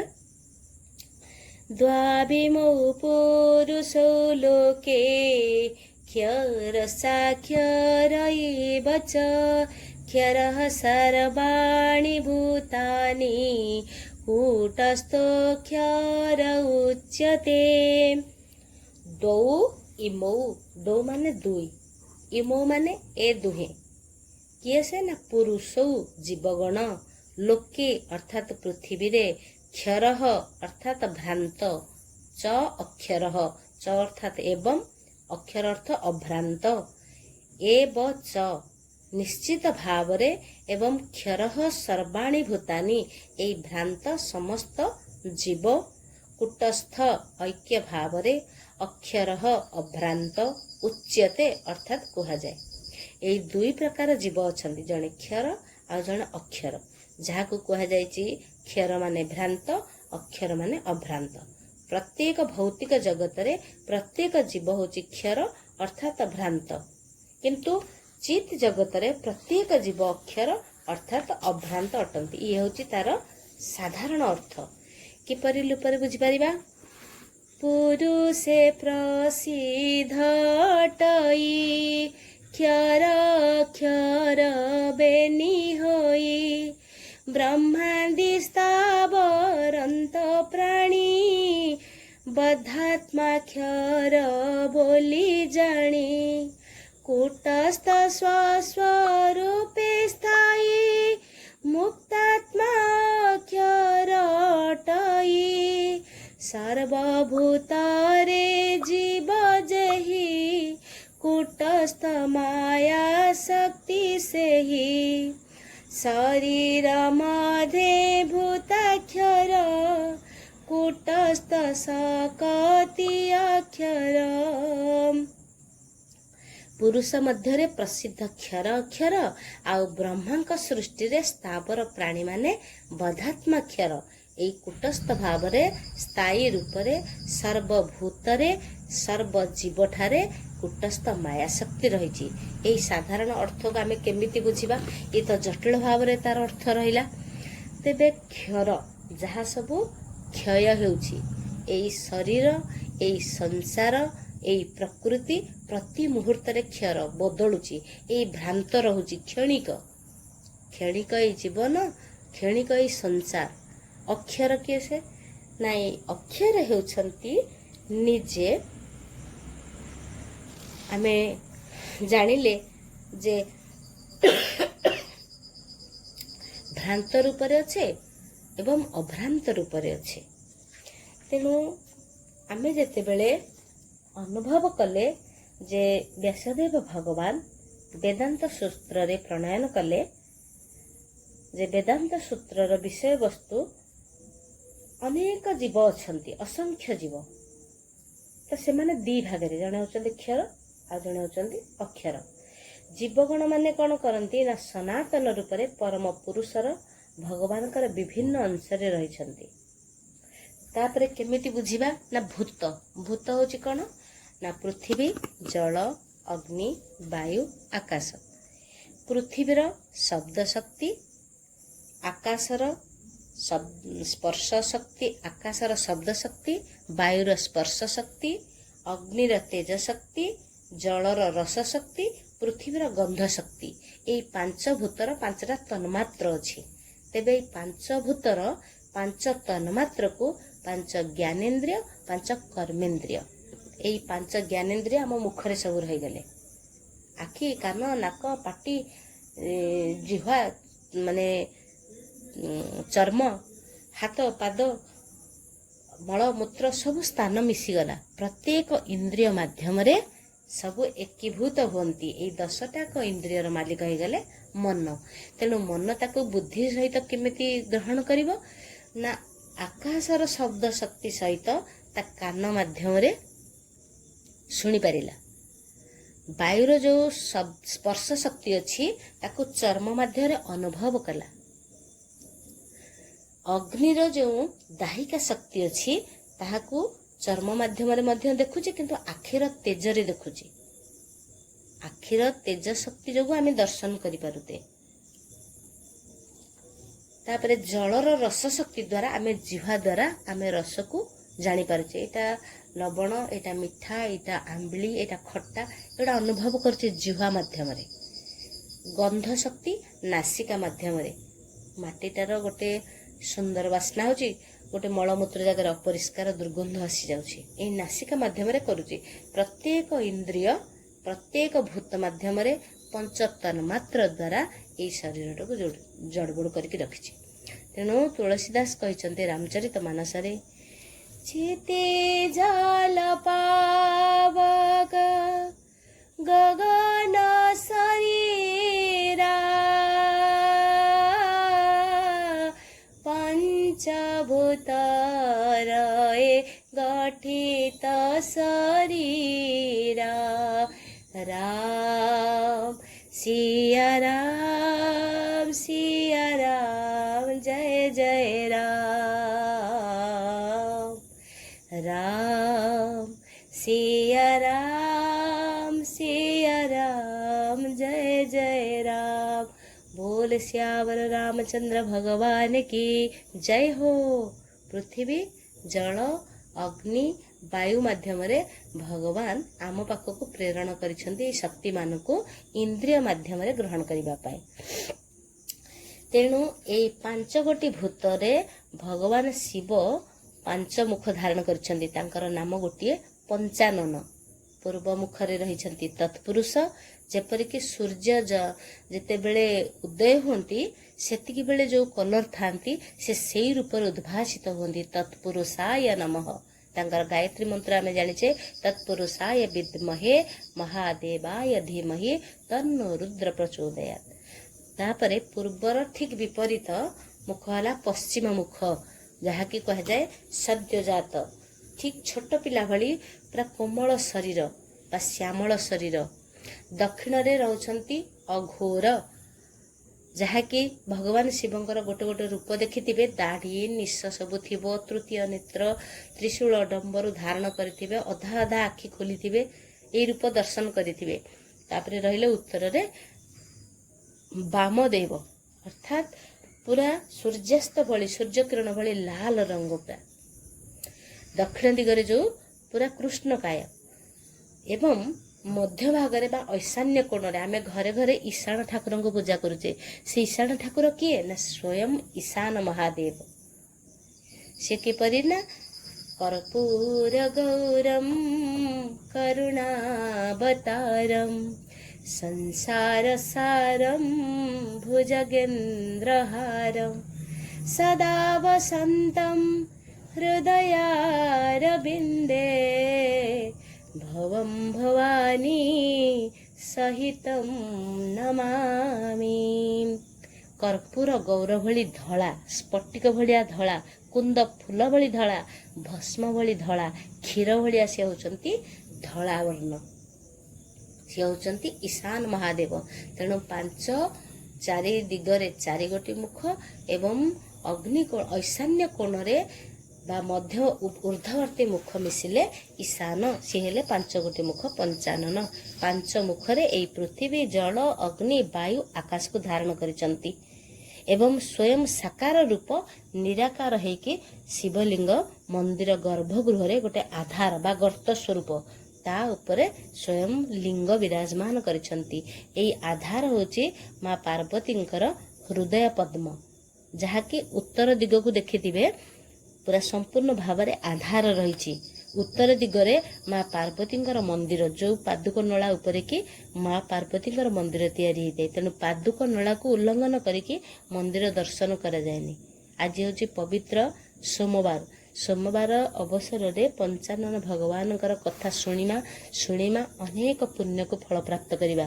ବୋଲ ଶଙ୍କର ଭଗବାନ କି ଜୟ ହୋ। ତ ଏଇ ଆଧାର କ୍ଷେତ୍ରରେ ଦେଖିବା ଉପରେ ବସୋର୍ଦ୍ଧାର ତିଆରି ହେଇଥାଏ। ଭଗବାନ ଶିବଙ୍କର ଲିଙ୍ଗ ଉପରେ ଠୋପେ ଠୋପେ ଜଳ ପଡୁଥାଏ। ସେ ଜଳ ହେଉଛି ଗଙ୍ଗାର ଜଳ, ବସୋର୍ଦ୍ଧାର। ତାହା ଉତ୍ତର ବାହିନୀ, ଯାହାକି ହିମାଳୟ, ତାଙ୍କର ପିତ୍ରାଳୟ, ହିମାଳୟ ରାଜକୁମାରୀ ସ୍ୱୟଂ ମା ପାର୍ବତୀ। ତେଣୁ ସେଇ ମୁଖରେ ଯୋଉଠି ରହିଛି କି ଧ୍ରୁବ ତାରା, ଆମେ ଯେତେବେଳେ ବସିଥାଉ ନା ପୂର୍ବ ଦିଗକୁ ମୁଖ କରିବା, ନା ଉତ୍ତର, ନା ଦକ୍ଷିଣ, ନା ପଶ୍ଚିମ, କେବଳ ଉତ୍ତର ଦିଗକୁ। ଉତ୍ତର ଦିଗ କ'ଣ ନା ଧ୍ରୁବ ସଂକଳ୍ପ, ଶାନ୍ତ, ହିମାଳୟରେ ମୁନି ଋଷିମାନଙ୍କ ତପସ୍ୟାର ସ୍ଥଳୀ, ସେଇ ତପର ତେଜପୁଞ୍ଜ ଆମ ପାଖକୁ ଆସିଥାଏ। ଉତ୍ତର ମୁଖକୁ ଦର୍ଶନ କରି ଆମେ ଯେତେବେଳେ ଧ୍ୟାନ କରୁଛେ ଅନନ୍ତ ଶାନ୍ତି, ଅନନ୍ତ ଆନନ୍ଦ ମିଳିଯାଏ। ପୂର୍ବକୁ ମୁଖ କରି ବସିକି ଧ୍ୟାନ କରୁଛେ, ଦିଗ୍ବଳୟ ସୂର୍ଯ୍ୟ ଯେପରି ମାନେ ଉପରକୁ ଉଠିଥାନ୍ତି, ଆମ ଜ୍ଞାନର ଉନ୍ମେଷ ଉଠିଥାଏ। ତେଣୁ ପୂର୍ବ ଆଉ ଉତ୍ତର ଦିଗକୁ ମୁଖ କରି ଆମେ ଧ୍ୟାନ କରିଥାଉ ବା ଜପ, ତପ, ପୂଜା, ହୋମ, ବ୍ରତ ସବୁ କରିଥାଉ। ଏବଂ ମଳମୂତ୍ର ତ୍ୟାଗ କରିବା ପାଇଁ ଉତ୍ତର ଏବଂ ଦକ୍ଷିଣ ଦିଗ ଶ୍ରେଷ୍ଠ ଭାବରେ ନିଆଯାଇଛି। ଶୟନ କଲା ବେଳେ ସେହିପରି ଆମେ ପୂର୍ବ ଏବଂ ଦକ୍ଷିଣ ଦିଗକୁ ଚାହିଁବା। ଦକ୍ଷିଣ ଦିଗରେ ରହିଛନ୍ତି ଯମରାଜ, ଉତ୍ତର ଦିଗରେ ରହିଛନ୍ତି ହିମାଳୟ। ତେଣୁ ଯେତେବେଳେ ଗୋଟେ ଶରୀର ଚାଲିଯାଏ ସେତିକି ବେଳେ ଠିକ୍ ବିପରୀତ କରିଦିଆଯାଏ। ଦକ୍ଷିଣ ମୁଖରୁ ଉତ୍ତର ଅଭିମୁଖୀ କରାଯାଏ। ଯେ ଶରୀରଟା ଚାଲିଗଲା ଅଶରୀରୀରେ ମିଶିଯିବ, ସେ ପରମାତ୍ମାଙ୍କ ସାନ୍ନିଧ୍ୟ ଲାଭ କରିବ। ସେଇଥିପାଇଁ ଉତ୍ତର ଅଭିମୁଖୀ କରିକିରି ଗୋଟେ ଶବକୁ ରଖାଯାଏ ଏବଂ 4 ଜଣ ବାହକ ସେ ଜୀବକୁ ଧରିକି ଶ୍ମଶାନ ଅଭିମୁଖୀ ଯାଆନ୍ତି। ଯେଉଁ ଶ୍ମଶାନରେ କି ତାଙ୍କର ସିଏ ହେଉଛନ୍ତି ଶିବଙ୍କର 4 ଜଣ ବାହକ। ବାମଦେବାୟ ନମ, ଜ୍ୟେଷ୍ଠାୟ ନମ, ଶ୍ରେଷ୍ଠାୟ ନମ, ଅଗୁରାୟ ନମ। 4 ଜଣ ବ୍ୟକ୍ତି ସେ ଧରିଥାନ୍ତି। ତାକୁ କୁହାଯାଏ ଧର୍ମ, ଅର୍ଥ, କାମ ମୋକ୍ଷର ପ୍ରତୀକ।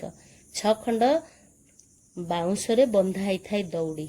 6 ଖଣ୍ଡ ବାଉଁଶ ହେଲା କ'ଣ? କାମ, କ୍ରୋଧ, ଲୋଭ, ମୋହ, ମଦ, ମାଶ୍ଚର୍ଯ୍ୟ। ଯେଉଁ ବନ୍ଧନ ହେଉଛି ଜଞ୍ଜିର ଥାଏ, ବିଭିନ୍ନ ପ୍ରକାରର ମଳ, ବିକ୍ଷେପ, ଆବରଣ ସବୁ ଜଞ୍ଜିର ହେଇକି ବାନ୍ଧିକି ଥାଏ।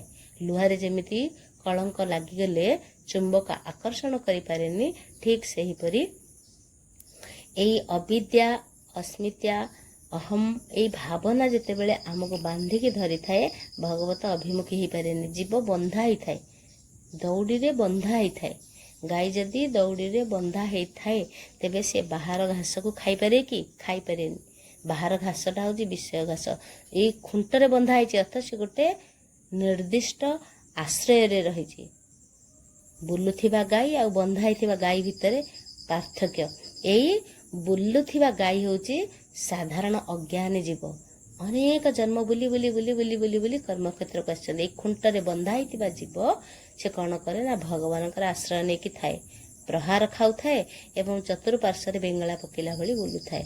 ଗୋଟିଏ ଜାଗାରେ ମାଲିକ ଅନୁସାରେ ଚାଲିଥାଏ। ତେଣୁ ଆମେ ଭଗବାନଙ୍କୁ ଧରିଥିବା, ଭଗବାନ ଆମକୁ ଧରିଥିବେ। କାହିଁକିନା ଜନମ ଜନମର ସାଥୀ ହେଉଛନ୍ତି ସିଏ। ଦୁଃଖର ସାଥୀ ସିଏ, ସୁଖର ସାଥୀର ସିଏ। କେତେବେଳେ ସିଏ ଆମ ହାତ ଛାଡ଼ନ୍ତିନି। ଆମେ ହାତ ଛାଡ଼ିକି ଆମେ କ'ଣ କରୁଛେ ନା ଆମର ପ୍ରକୃତି, ଆମର ସ୍ୱଭାବ, ଆମର ଅଭାବ ଆମକୁ ବଦଳେଇ ଦେଉଛି, ଆମର କର୍ମକୁ ବିମୁଖ କରିଦେଉଛି, ଆମ ଚିନ୍ତା ଚେତନାକୁ ଭିନ୍ନ କରିଦେଉଛି। ଭିନ୍ନ କରିଦେବା ଦ୍ୱାରା ଆମର କ'ଣ ହେଉଛି ନା କର୍ମ ଶକ୍ତି କ୍ଷୀର୍ଣ୍ଣ ହୋଇଯାଉଛି। ତେଣୁ କର୍ମର ସାକ୍ଷୀ ଦ୍ରଷ୍ଟା ସ୍ୱରୂପ ଭଗବାନ କ'ଣ କରନ୍ତି ନା ଆମଠାରୁ ଦୂରେଇବେ କି ନିଜର କରିବେ, ସେଟା ଆମ ସାଧନା ଉପରେ ବିଶ୍ୱାସ କରୁଛି, ଆମ ସାଧନା ଉପରେ ସୁଦୃଢ଼ କରୁଛି। ଏହି ସୁଦୃଢ଼ ନୌକାରେ ବସିବା ପାଇଁ ଭଗବତ ନାମର ଆଧାର ନେବା। ସୁନ୍ଦର 2 ଗୋଟି ଶ୍ଲୋକାଙ୍କୁ ଆଲୋଚନା କରୁଛେ। ତ ଗୋଟିଏ ଘଣ୍ଟା ସମୟ ନିଆଯାଇଛି। ଯେହେତୁ ଟିକେ ଡେରିରେ ଜଏନ୍ ହେଇଥିଲି, ତେଣୁ ଡେରିରେ ସାରିବାକୁ ପଡ଼ିଲା। ପରିଶେଷରେ ଭଗବାନଙ୍କର ପବିତ୍ର ଚରଣାର ବିନ୍ଦରେ ସମର୍ପିତ ହୋଇଯିବା। ଭଗବାନ, ମୁଁ ହେଉଛି ତୁମର, ତୁମେ ହେଉଛ ମୋର। ତୁମେ ମୋତେ କେତେ ଭଲ ପାଅ ମୁଁ ତାହା ମଧ୍ୟ ବୁଝିନି, ହେଲେ ମୁଁ ତୁମକୁ ଅନନ୍ତ ଜନ୍ମରୁ ଖୋଜି ଖୋଜି ବୁଲୁଛି। ନିଶ୍ଚିନ୍ତ ଭାବରେ ତୁମର ସାନ୍ନିଧ୍ୟ ଲାଭ କରିପାରିବି। ତୁମେ ମୋତେ ଭଲ ପାଅ ବା ନ ପାଅ, ମୁଁ ତୁମକୁ ଭଲ ପାଉଛି। ତୁମେ ଯେତେ ମୋତେ ପର ବୋଲି ଭାବ, ତୁମେ ଯେତେ ମୋତେ ପର ବୋଲି ଭାବ, ନିଜର କରି ମୁଁ ନେଇଛି। ତୁମକୁ ଜୀବନ ସମର୍ପିଛି। ଆଜୀବନ କରି ତୁମକୁ ଭରସା, ଆଜୀବନ କରି ତୁମକୁ ଭରସା। ଆନ କାହାଠାରେ ରଖି ନାହିଁ ଆଶା, ତବ ବିନେ ଉଡ଼ି ଯିବ ମୋର ହଂସା, ତବ ବିନେ ଉଡ଼ି ଯିବ ମୋର ହଂସା। ଜନ୍ମ ଜନ୍ମ ସାକ୍ଷୀ ରଖିଅଛି, ତୁମକୁ ମୁଁ ଭଲ ପାଉଅଛି। ତୁମେ ମୋତେ ଯେତେ ପର କରିଦିଅ, ତୁମ ପାଇଁ ବଞ୍ଚି ରହିଅଛି। ତୁମକୁ ନିଜର ମୁଁ କରିଛି। ପ୍ରଭୁଙ୍କ ନିକଟରେ ଆମେ ପ୍ରତି ମୁହୂର୍ତ୍ତରେ, ପ୍ରଭୁ ତୁମର କେବଳ ସାନ୍ନିଧ୍ୟ ଲାଭ କରିବି। କେତେ ଜନ୍ମର କ'ଣ ପାପ ପୁଞ୍ଜ କରିଛି ତୁମେ ସବୁ ନେଇଯାଅ, ମୁଁ ଜାଣିନି। ମୋ ଅବିଦ୍ୟାର ଗ୍ରନ୍ଥିକି ତୁମେ ହିଁ ଖୋଲିପାରିବ। ତୁମର ଶରଣ ଗଲେ, ତୁମ ଚରଣର ଆଶ୍ରୟ ନେଲେ ମୁଁ ତୁମର ସାନ୍ନିଧ୍ୟ ଲାଭ କରିପାରିବି। ନଚେତ ମୋ ଦ୍ୱାରା କିଛି ହେଇପାରିବନି। ବନ୍ଧନ ତୁମେ ଦେଇପାର, ବନ୍ଧନ ତୁମେ କାଟିପାର। ତୁମେ ମାୟା ଲଗେଇ ପାର, ମାୟାଧର ହେଇକି ମାୟାକୁ ମଧ୍ୟ ଦୂରେଇ ପାର। ତେଣୁ ମୁଁ କେବଳ ନିମିତ୍ତ ମାତ୍ର, ହାତ ଯୋଡ଼ି ଦେଇଛି, ପାଦ ତଳେ ଆଶ୍ରୟ ନେଇଛି। କେଉଟିଆ ଯଦି ମାଛ ଜାଲ ଧରିକି ମାଛକୁ ଗ୍ରହଣ କରିବା ପାଇଁ ଜାଲ ପକେଇ ଦେଉଛି ପାଣି ଭିତରେ, ତାହେଲେ ସବୁ ମାଛ ସେ ଜାଲ ଭିତରେ ପଡ଼ିଯିବେ। ଯେଉଁ ମାଛଟି କେଉଟିଆର ସେଇ ପାଦ ତଳେ ଆଶ୍ରୟ ନେଇଯାଇଛି, ସେତିକିବେଳେ ସେ ଜାଲରୁ ବାହାରି ପଡ଼ିଲା, ଆଉ ଜାଲରେ ବାନ୍ଧି ହେବନି। କେଉଟିଆ ପାଦ ତଳେ ଯେଉଁ ମାଛଟି ଆଶ୍ରୟ ନେଲା, ଯେମିତି ଆମକୁ ମଧ୍ୟ ସେ ସଂସାର ଜଞ୍ଜାଳରୁ ବାନ୍ଧି ବା ଖୋଲି ସେ ଜାଲରୁ ଦୂରେଇ ଆମକୁ ଭଗବାନଙ୍କର ଶରଣ ନେବାକୁ ପଡ଼ିବ। ଅଶରଣ ଶରଣ, ଦୀନଜନ କାରଣ, ଅନାଥର ନାଥ, ସେ ଅକର୍ମର କର୍ମଦାୟକ, ସ୍ୱୟଂ ଭାଗ୍ୟ ନିୟନ୍ତା, ଭାଗ୍ୟ ବିଧାତା, କର୍ମର ସାକ୍ଷୀ, ଅନେକ ଜନ୍ମର ସିଏ ହେଉଛନ୍ତି ତପପୁଞ୍ଜର ଫଳ। ସେହି ପରମାତ୍ମାଙ୍କର ଅନୁସରଣ କରିବା, ଦିବ୍ୟ ଜୀବନ ଜନ୍ମକୁ ସାର୍ଥକ କରିବା, ଏହା ହେଉଛି ଆମ ଆଲୋଚ୍ୟ ଶ୍ଲୋକାଙ୍କର ସାରାଂଶ। ତେବେ ବାଣୀକି ଦେଉଛି ବିଶ୍ରାମ। ଓମ୍ ପୂର୍ଣ୍ଣମଦଃ ପୂର୍ଣ୍ଣମିଦଂ ପୂର୍ଣ୍ଣାତ୍ ପୂର୍ଣ୍ଣମୁଦଚ୍ୟତେ ପୂର୍ଣ୍ଣସ୍ୟ ପୂର୍ଣ୍ଣମାଦାୟ ପୂର୍ଣ୍ଣମେବାବଶିଷ୍ୟତେ। ଓମ୍ ଶାନ୍ତିଃ ଶାନ୍ତିଃ ଶାନ୍ତିଃ। ସମସ୍ତଙ୍କୁ ପ୍ରଣାମ। ଜୟ ଜଗନ୍ନାଥ, ଜୟ ଲୋକନାଥ।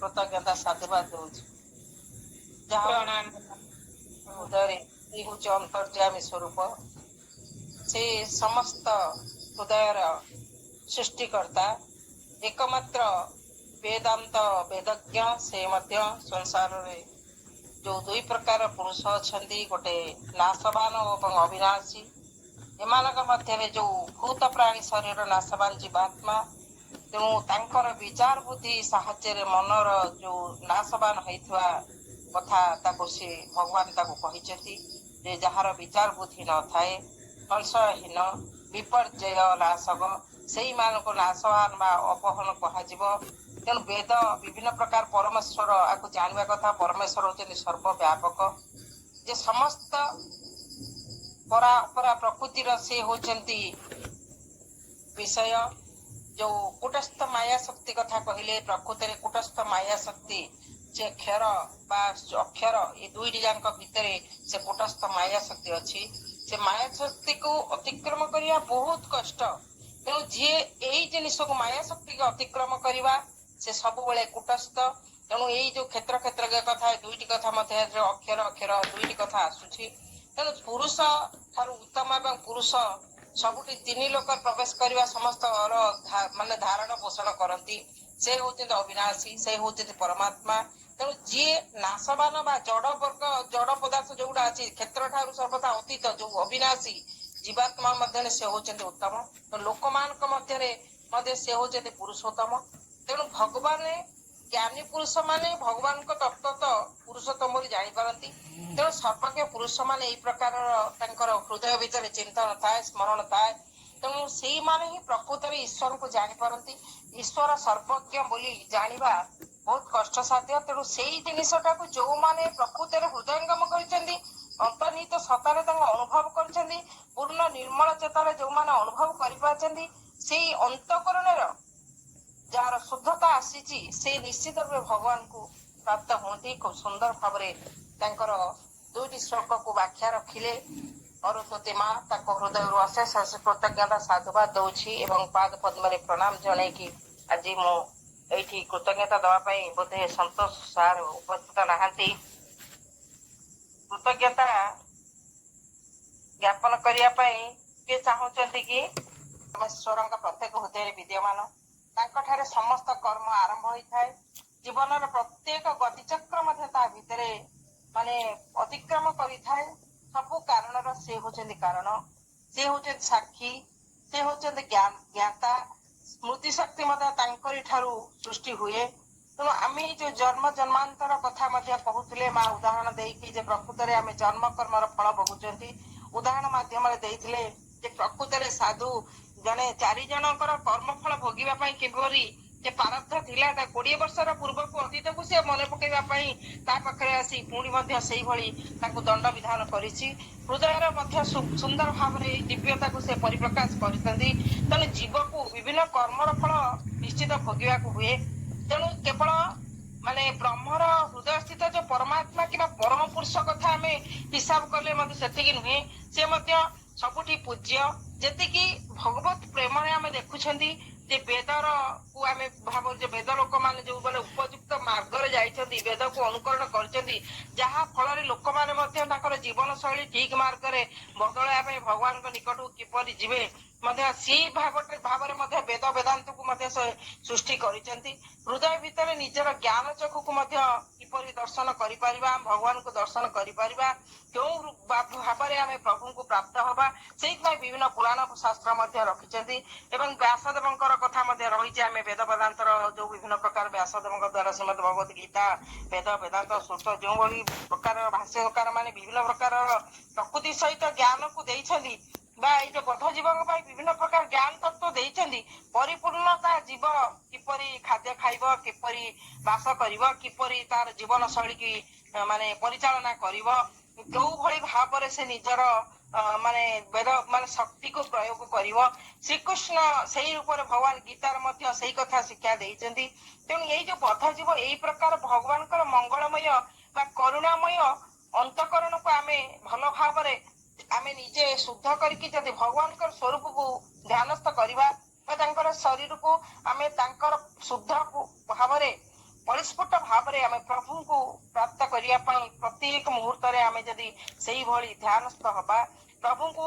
ଶ୍ରଦ୍ଧା ଭକ୍ତି ଏବଂ ମମତାର ସହିତ ଆମେ ଯଦି ତାଙ୍କୁ ପ୍ରଭୁଙ୍କୁ ପ୍ରାର୍ଥନା କରୁଥିବା, ହୃଦୟ ଦେଇକି ପ୍ରଭୁଙ୍କୁ ଯଦି ଡାକୁଥିବା, ଆମେ ଗତ ଜନ୍ମର ଯୋଉ ସବୁ କର୍ମ ଥିଲା ସେଇ ପୁଣି ସେଇଠୁ ଯେତେବେଳେ ଆମେ ଯୋଉଠୁ ଛାଡିଥିବା ସେଇଠାରୁ ତ ପୁଣି ଆରମ୍ଭ ହୁଏ। ତେଣୁ ଆରମ୍ଭ ହବା ପୂର୍ବରୁ ଆମେ ଭଗବାନଙ୍କର ସ୍ୱରୂପକୁ ଯଦି ଦର୍ଶନ କରୁଥିବା, ଯଦି କିୟଦଂଶ ସେ ଚାହିଁବେ, ଯଦି ସେ ଚାହାନ୍ତି କର୍ମର ଫଳ ମଧ୍ୟ ଲାଘବ ହୁଏ। ତେଣୁ କର୍ମ ଫଳ ଭୋଗିବା ପାଇଁ ସୁଖ ଦୁଃଖ ଆମେ ସବୁ ତ ଭୋଗୁଛେ, ବିଭିନ୍ନ ପ୍ରକାର ଯନ୍ତ୍ରଣା ଭୋଗୁଛେ ଏବଂ ନିଜର ସୁବିଧା ସୁଯୋଗ ମଧ୍ୟ ଆମେ ବିଭିନ୍ନ ପ୍ରକାର ଉପଭୋଗ କରିବା ପାଇଁ ଆମକୁ ସେ ରାସ୍ତା ଦେଇଛନ୍ତି।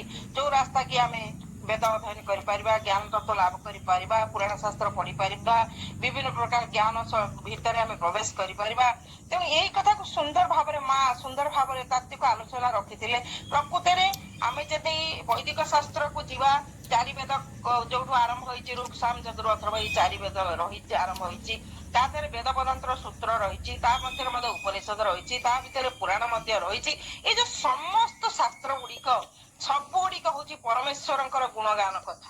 ତେଣୁ ଯାହାକୁ ପଢିଲେ କେବଳ ସେଇ କଥା ହିଁ ଗୋଟିଏ, ଭଗବାନଙ୍କର ଆମେ କିପରି ସାନ୍ନିଧ୍ୟ ଲାଭ କରିବା ଏବଂ ଆମେ ତାକୁ ଭଗବାନଙ୍କୁ ଦର୍ଶନ କରିବା, ଭଗବାନଙ୍କୁ ପ୍ରାପ୍ତ ହବା। ଭକ୍ତି ଯୋଗ ମାର୍ଗ ହଉ, ଯୋଉ 18ଟା ଆମେ ଗୀତାରେ ପଢିଲେନି, 18 ଅଧ୍ୟାୟ ଅଛି, ତା ଭିତରେ ସେଇ କଥା ହିଁ ରହିଛି। ପ୍ରକୃତରେ ଭଗବତ ଦର୍ଶନ କରିବା ପାଇଁ ଯୋଉ ବେଦ ବେଦାନ୍ତ ବା କୃଷ୍ଣକୁ ବୁଝିବା, ମାର୍ଗ ଯିବା, ଏ ଯୋଉ ତାଙ୍କର ସାନ୍ନିଧ୍ୟ ପାଇବା, ନିଜର ଅନ୍ତିମ ଲକ୍ଷ୍ୟ ରହିବ ଯେ ସେଇ ପରମ ପୁରୁଷ ଭଗବାନଙ୍କୁ ପ୍ରାପ୍ତ ହବା। ତେଣୁ ଏଇ ଯୋଉ ପୁରାଣ ଶାସ୍ତ୍ର ଆମେ ପାଠ କରୁଛେ ବା ବୈଦିକ ସାହିତ୍ୟକୁ ଆମେ ପାଠ କରୁଛେ, ତାକୁ ସିଦ୍ଧି ଲାଭ କରିବା ପାଇଁ ବିଭିନ୍ନ ମାର୍ଗ ମଧ୍ୟ ରହିଛି। ତାକୁ ବୁଝିବା ଦରକାର, ଭଗବାନଙ୍କ ସମ୍ବନ୍ଧରେ ଜାଣିବା ଦରକାର। ଆମର ଅନ୍ତିମ ଲକ୍ଷ୍ୟ ହବା ଦରକାର ଯେ ପରମ ପୁରୁଷ ଭଗବାନଙ୍କୁ ଆମେ ଜାଣିବା।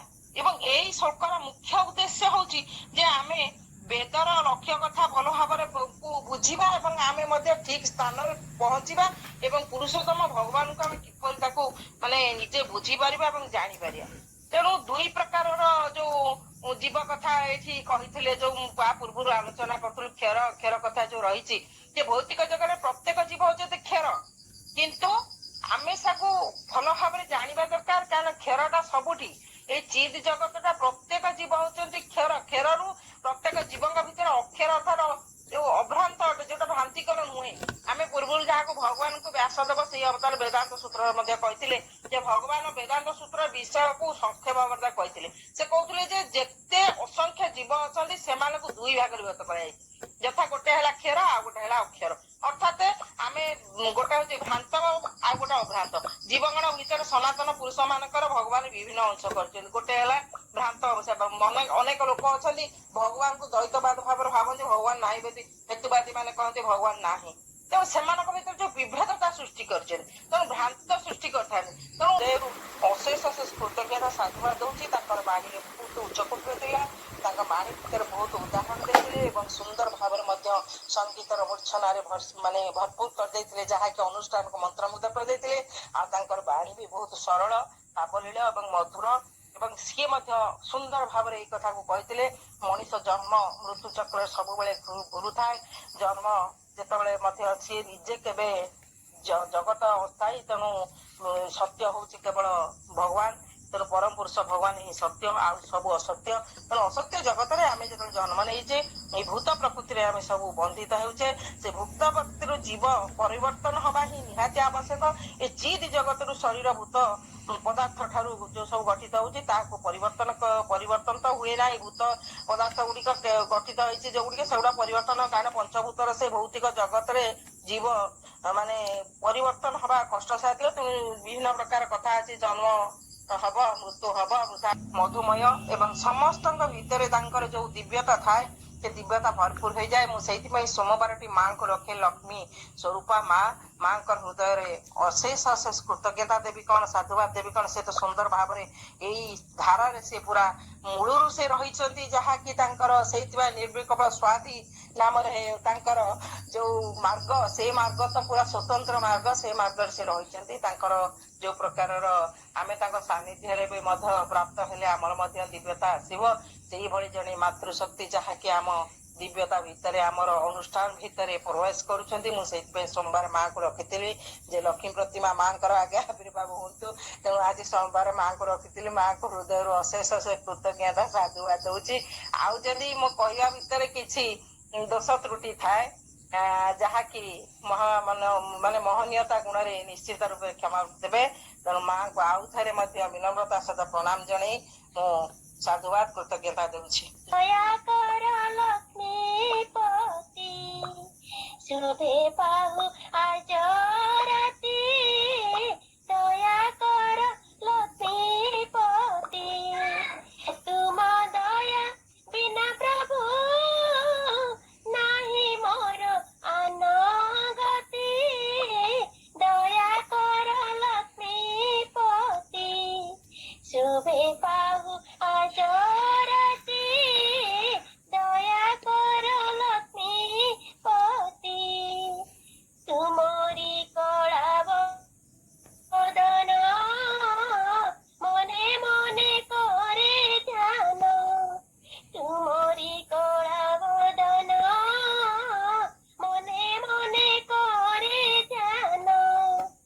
নিদ্রা মুঝে বিবহন তুম পাদে রখি মতে। দয়া কর লক্ষ্মীপতি শুভে পাহু আজ রাতি। দয়া কর লক্ষ্মীপতি যদি তুম দয়া হব এ রাতি শুভে পাহিব। যদি তুম দয়া হব এ রাতি শুভে পাহিব। নরহু শঙ্কা কিছু নরহু মনরে ভীতি। দয়া কর লক্ষ্মীপতি শুভে পাহু আজ রাতি। দয়া কর লক্ষ্মীপতি আসিব যদি সপন দেখিবি সকানয়ন। আসিব যদি সপন দেখিবি সকানয়ন। স্বপ্নে অবা জাগরণে দিন হেউ অবা রাতি। দয়া কর লক্ষ্মীপতি শুভে পাহু আজ রাতি। দয়া কর লক্ষ্মীপতি রাতি যেবে পাহিଯିବ ନୂଆ ସକାଳ ଆସିବ। ରାତି ଯେବେ ପାହିଯିବ ନୂଆ ସକାଳ ଆସିବ। ସତ୍ୟ ପଥେ ଧର୍ମ ପଥେ ସ୍ଥିର ହେଉ ମୋର ମତି। ଦୟା କର ଲକ୍ଷ୍ମୀପତି শুভে পাহু আজ রাতি। দয়া কর লক্ষ্মীপতি তুম দয়া বিনা প্রভু নাহি মোর আনগতি। দয়া কর লক্ষ্মীপতি শুভে পাহু আজ রাতি। দয়া কর লক্ষ্মীপতি শুভে পাহু আজ রাতি। দয়া কর লক্ষ্মীপতি। জয় জগন্নাଥ। হরে কৃষ্ণ। যদি କିଛି ଭୁଲ ଥାଏ ତାହେଲେ କ୍ଷମା କରିବେ। ମତେ ଗାଡି ଆକ୍ସିଡେଣ୍ଟ ହେଇଛି ମୋର ପିଲାଦିନ ସାଙ୍ଗ। ମୁଁ ତାଙ୍କୁ କେବେ ଭୁଲି ପାରିବିନି। ତାଙ୍କର ମତେ ଆଶୀର୍ବାଦ ଥିବାରୁ ମୁଁ ଆଜି ଭଲ ଅଛି। ମୁଁ ତାଙ୍କୁ କୋଟି କୋଟି ପ୍ରଣାମ କରୁଛି। ମୋ ସାଙ୍ଗ ଅଛି, ମୋ ପିଲାଦିନ ସାଙ୍ଗ, ଧୂଳି ଖେଳ ସାଙ୍ଗ ମୋ କିଏ ଯୋଉ ଆମର ଲିନା ବେଳା ଅରୁନ୍ଧତୀ ମାତା। ପିଲାଦିନର ସାଙ୍ଗ ଆପଣଙ୍କର? ଆଉ ଏବେ ବି ଆମେ କୃଷ୍ଣ ସୁଦାମାଙ୍କ ପରି ଦୁଇ ଜଣ ସାଙ୍ଗ ହେଇକି ଅଛୁ। ଆଉ ଭଗବାନ ଜୟ ଜଗନ୍ନାଥ। ହରେ କୃଷ୍ଣ। ପ୍ରଭୁ ମତେ ଜଗନ୍ନାଥଙ୍କର ଆଶୀର୍ବାଦରୁ ଆମେ ଦୁଇ ଜଣ ସେମିତି ସାଙ୍ଗ ହେଇକି ଏବେ ବି ଅଛୁ। ସିଏ ମତେ ସବୁ ଅସୁବିଧା ସୁବିଧାରେ ଆଶୀର୍ବାଦ ଦିଅନ୍ତି ଏବଂ ମୁଁ ତାଙ୍କ ପାଖରେ ମଧ୍ୟ ରହେ। ଯେତେବେଳେ ଇଚ୍ଛା ହୁଏ ବା ସାଙ୍ଗ ହେଇକି ସବୁ ଯାଉ।